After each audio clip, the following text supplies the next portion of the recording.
At a 1991 closed-door meeting of fellow internationalists, billionaire and former CFR chairman David Rockefeller praised his media allies. But his confidence that his words would not leave the room was... We are grateful to the Washington Post, the New York Times, Time Magazine, and other publications whose directors have attended our meetings and restricted their promises of discretion for almost 40 years. It would have been impossible for us to develop our plan for the world if we had been subject to the bright lights of publicity. But the world is now more sophisticated and prepared to march toward a world government.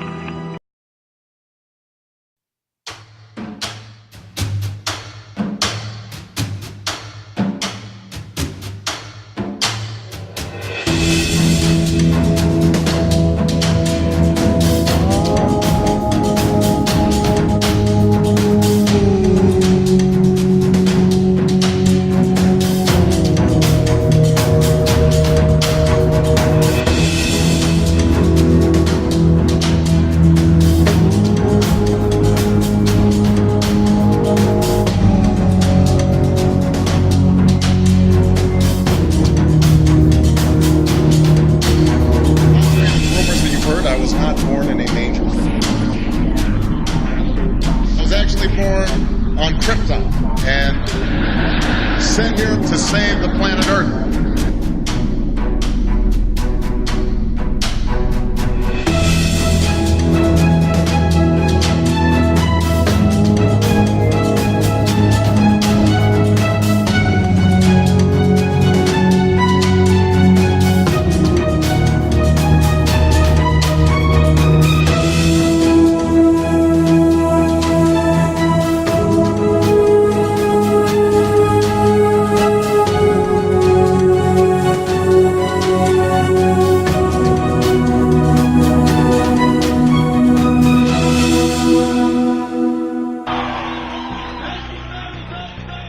It's pretty obvious that there's some gigantic financial institutions that have been pulling the strings of politicians in this country for a long time. And just the fact that we have it set up where they can donate millions of dollars to these guys' funds, these guys' campaigns. I mean, how do we not expect it all to go bad? America in 2009 was desperate for change. The past 8 years have been a disaster. Those weapons of mass destruction got to be somewhere. Maybe under here.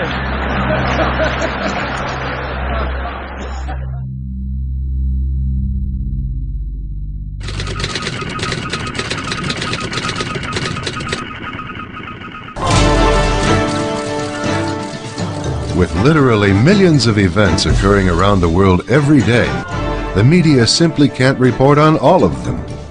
But like the Times slogan, all the news that's fit to print, the mainstream media implies that they can be depended on to report what is significant.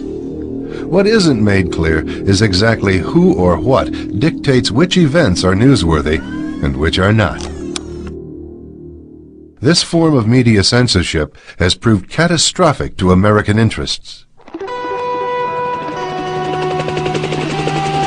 In the midst of the Vietnam War, North Vietnamese leaders gambled on a bold strategy to achieve a decisive military victory in South Vietnam.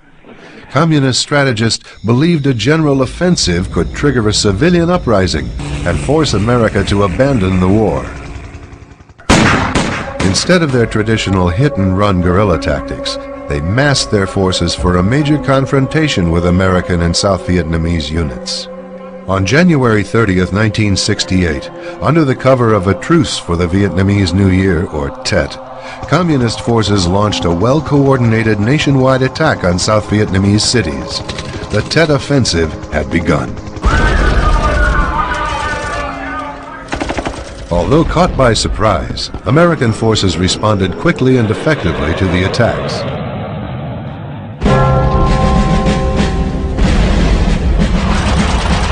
The main force Viet Cong were literally wiped out as a threat in South Vietnam.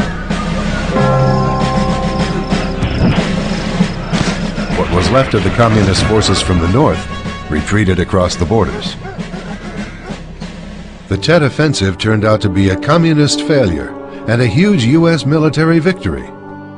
In America, however, media reports of the Tet Offensive communicated a much different message. The battle for Hue has taken an odd turn here. Americans were led to believe that the escalation in fighting proved that America, like the French, could not win in Vietnam. To say that we are closer to victory today is to believe, in the face of the evidence, the optimists who have been wrong in the past. To say that we are mired in stalemate seems the only realistic, if unsatisfactory, conclusion. But it is increasingly clear to this report that the only rational way out then will be to negotiate, not as victors, but as an honorable people who lived up to their pledge to defend democracy and did the best they could. This is Walter Cronkite. Good night. Even retired President Lyndon Johnson expressed anger over the misleading reports. Immediately, the voices just came out of the holes in the wall and said, let's get out. And that's what Ho Chi Minh had been trying to do all the time, was to win in Washington what he had won in Paris. To win in this country, in the homes of this country, what he could not win from the men out there that represented us. Communist leader and Viet Cong former Minister of Justice, Trung Nhu Tang, later confirmed the U.S. media's critical role in determining the outcome of the war. After the Tet Offensive, what we lost on the military front, we won on the diplomatic and psychological fronts. Above all, on the fourth front, the mass media, the press, television. We have just had, I've been advised, some film in from the defense. Anniversary of sorts, the meltdown at the 3 Mile. Even after 3 decades, the performance of the American press hasn't changed much. In 1998, America's attention was focused on scandal in the Oval Office. Public concern over this new round of suspected Clinton wrongdoings finally pushed Congress to act. However, news coverage implied that purely mean-spirited partisanship motivated the proceedings. The great story here is this vast right-wing conspiracy that has been conspiring against my husband since the day he announced for president.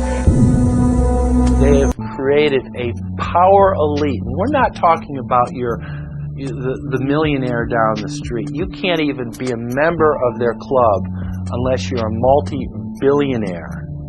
And friends, this is not about rich versus poor.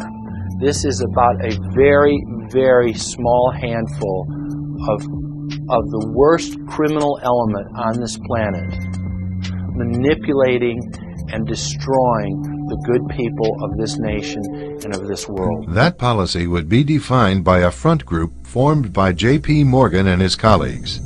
In fact, Morgan's personal attorney was founding president of the organization, the Council on Foreign Relations.